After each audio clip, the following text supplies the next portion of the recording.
Art as a source of inspiration is the topic of, or was the topic of this talk at Fondation Beyeler. What was your motivation to participate in this talk? Oh, I'm extremely interested in people who've thought hard about the idea of communication to a large number of people. One of the things that didn't really, in a way it was implicit, but it didn't come out very openly, was this idea that at many points in the 20th century and the late modern period, you could say, artists really wanted to communicate to a large number of people. There was a strong democratic impulse, and I wanted to hear like this kind of specialist position, you know, the art historian, the person involved with the idea of the art directors club or what have you, and I was there really almost as an independent observer, you know, like where you have during a political negotiation you need an independent observer to make sure that everything's okay. What I was really a little bit surprised is that it was said that, you know, creativity or some artists are creative and the advertisers are not that good anymore and things like that. How do you think about that? Because I think it hasn't to do with what you do or what your profession is, but how you do it. Exactly. So it's clear to me, of course, that people do not say what they really believe when they're talking in public. So one of the things is that I'm not sure I really believe this coquettish position of the advertiser saying that it has no value. They know damn well it does, because otherwise people wouldn't be using it or wouldn't be trying it. What they probably mean is its status, its level of potential in the culture is maybe disputed. It's not clear.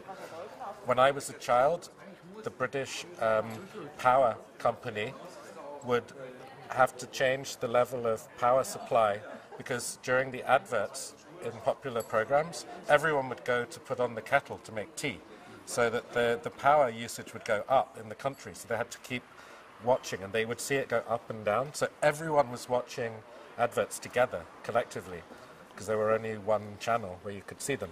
And this created a kind of shared experience. We don't have that anymore.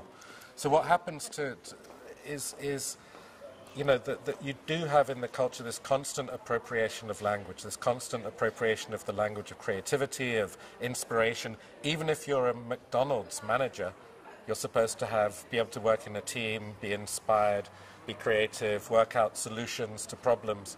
And you know what? I just work mainly. I deal with material facts and particular situations, and I work. And I'm not thinking, this is the big revelation of working with this kind of fashion world. They really have inspiration. They have these boards on the wall with ideas and pictures and things. And when I get up in the morning, I have an empty table, because I'm always clearing it. So I have an empty table, because every day I want to decide if I want to be an artist again. It sounds very romantic, but it's true. So every day I come to a clean table and I think, what kind of artist do I want to be today? That is not a creative thing. It's a kind of melancholy. It's a kind of nihilism. There's a lot of defeatism in art. Art's more, for me, about delusion and distraction than it is about creativity or inspiration. I see things, I look at things all the time, but I'm not looking for a single position. I'm looking for a kind of network of references. So, and something that cannot be had, something that's just out of reach. So this means that you know, someone else can have inspiration, but it's not for me. I don't need it. What also was for me very interesting when you said that you can't, as an artist, you can't escape this world of this consumer world, this world that you are put into by magazines, for example, by journalism, and your critique, your art critique, because yeah, you mentioned the Swiss artist Thomas Hirschhorn. Yeah. I mean that he is next to you know, luxury brands. Well, You know, when I said this, I don't know, I was trying in my head to think of a specific example, but it's going to, if he's in, for example, certainly in a mainstream magazine, a news magazine, it's going to happen, right? And the point is that it doesn't mean that he is a hypocrite or a bad person, nothing at all. He's a highly principled man.